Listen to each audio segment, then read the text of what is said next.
Признаки судного дня – это события, которые произойдут перед концом света. И, конечно, как сказал пророк, мир ему и благословение, самым первым признаком является его смерть, после которой конец света наступит скоро. И пророк, мир ему и благословение, сказал это еще 1400 лет назад. Можно представить себе, насколько близок судный день сейчас. Давайте перечислим некоторые события, о которых рассказал нам пророк, мир ему и благословение, в своих многочисленных хадисах. Во-первых, пророк, мир ему и благословение, упомянул, что одним из признаков судного дня будут босоногие бедуины, которые будут соревноваться друг с другом в строительстве высоких зданий. Взгляните сегодня на такие города, как Дубай, Абу-Даби, взгляните на Саудию, на Бахрейн.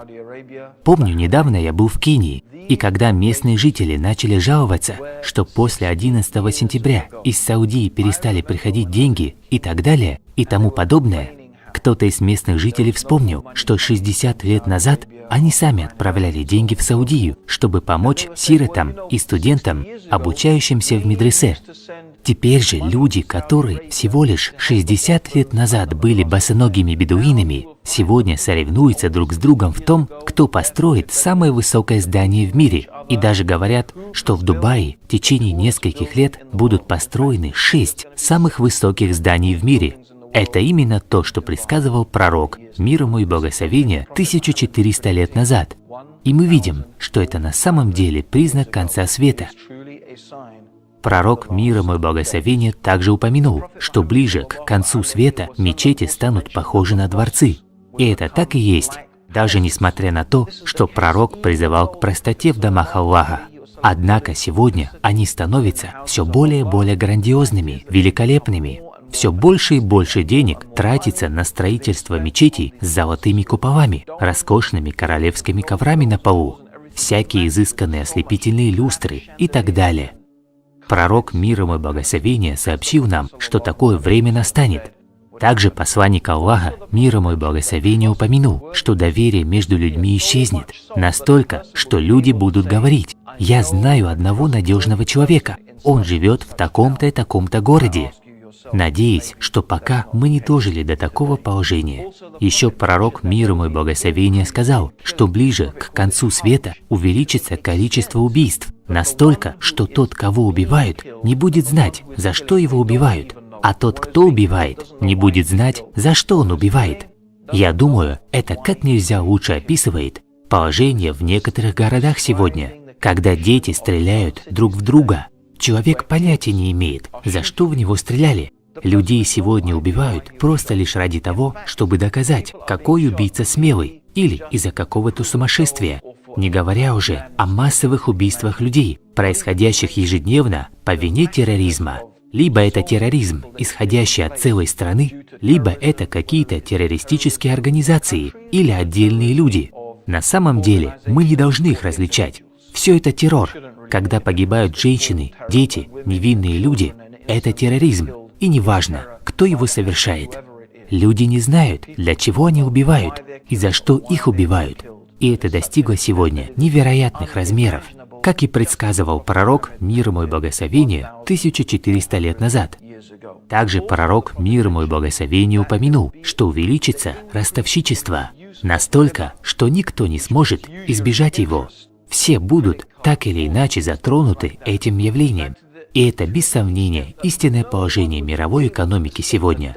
Вся мировая экономика находится под контролем банков, основой которых являются деньги от процентов. В исламе это полностью запрещено. И даже в христианстве, вплоть до 16-17 веков, ростовщичество было также запретным делом. Однако сегодня оно полностью контролирует мировую экономику настолько, что все, так или иначе, подвержены ему. Пророк, мир ему и благословение, также говорил, что увеличится грамотность. Очень многие люди будут уметь читать и писать, но, несмотря на это, знание будет уменьшаться. Разве это не парадокс? Многие люди будут читать, однако вопрос в том, что они будут читать. Большинство людей читают сегодня откровенный мусор. Да, мы будем грамотными, умеющими читать и писать. Однако знание, особенно религиозное знание, будет становиться все меньше и меньше. Повсюду распространится невежество. Пророк, мир ему и благословение, сказал, что уменьшится именно религиозное знание. И проявится это не в том, что исчезнут книги, или люди будут пренебрегать знаниями. Нет, знание останется в книгах. Однако будут уходить ученые, и на земле останутся только невежественные люди. И люди будут просить у них религиозного решения, и они будут давать его, даже несмотря на то, что они невежественные. И все, кто имеет отношение сегодня к мусульманскому миру, подтвердят, что так оно и есть.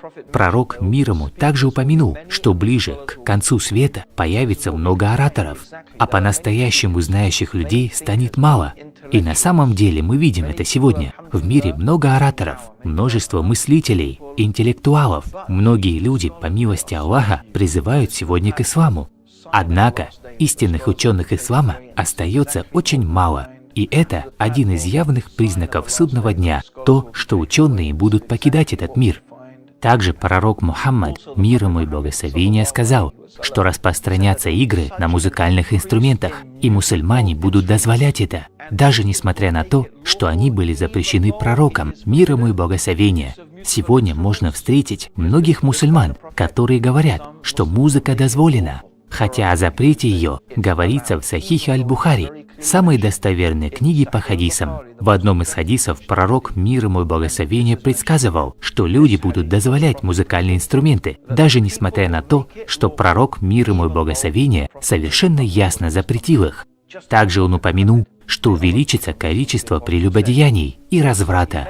Несмотря на то, что ислам – это религия, которая учит целомудрию, что мужчина и женщина должны вступать в брак, тем не менее, пророк, мир ему и благословение, сказал, что возрастет количество прелюбодеяний и разврата. И я уверен, что сегодня каждый может подтвердить это. Таково положение современного мира, где на каждом углу развратные изображения, прелюбодеяние и распущенность. И это коснется даже те общества, где сильны традиции и высокий уровень нравственности. Например, в Индии распущенность и разврат с каждым днем становится обычным делом, неслыханным для тех, кто жил в Индии раньше. И даже в мусульманских странах, где сама идея распущенности и разврата совершенно противоречит учению ислама, к сожалению, сегодня это становится все более и более обыденным делом. И пророк, мир ему и благословение, сказал, что по причине прелюбодеяний и разврата возникнут такие болезни, о которых люди никогда не слышали раньше. Возьмите, например, СПИД. Это болезнь, о которой люди никогда не слышали раньше, и причина ее – половая распущенность. Сегодня происходит именно так, как предсказывал пророк, мир ему и благословение. Он упомянул, что женщины будут ходить голыми, хотя на них будет одежда. И такова одежда некоторых женщин сегодня. Их одежда очень тонкая, облегающая каждый уголок тела. Подобная технология не существовала во времена пророка, мир ему. Люди еще не умели делать такую одежду. Однако пророк, мир ему и благословение, совершенно точно нам сообщил, что оголение станет распространенным в обществе. Также пророк, мир ему и благословение, упомянул, что в мечетях будут слышны крики и восклицания, то, что запрещено в исламе. Пророк Мухаммад, мир ему и благословение, говорил, что предводителями над людьми будут самые невежественные из людей. На самом деле я должен подтвердить, что если мы посмотрим сегодня на некоторых мировых лидеров, даже на тех, кто руководит сверхдержавами, то мы увидим, что во главе их стоят самые невежественные, самые худшие. Также пророк упомянул, что человек будет слушаться свою жену и ослушаться свою мать. То, что идет совершенно вразрез с учением ислама. Такой человек скорее прислушается к своим друзьям, нежели к своему отцу. И, к сожалению, этому мы тоже свидетели в исламском обществе. Хотя все знают, что непочтение к родителям – это очень большой грех. Ближе к концу света мужчины будут носить шелк и золото. Они сделают это дозволенными для себя. Даже несмотря на то, что пророк, мир ему и благословение, совершенно ясно запретил золото и шелковую одежду для мужчин. Люди будут отворачиваться от религии ислам ради ничтожных мирских благ. И ближе к концу света соблюдение ислама будет подобно держанию в руках раскаленных угольков. Я упомянул всего лишь некоторые признаки судного дня, хотя их великое множество, о которых упоминал пророк Мухаммад, мир ему и благословение.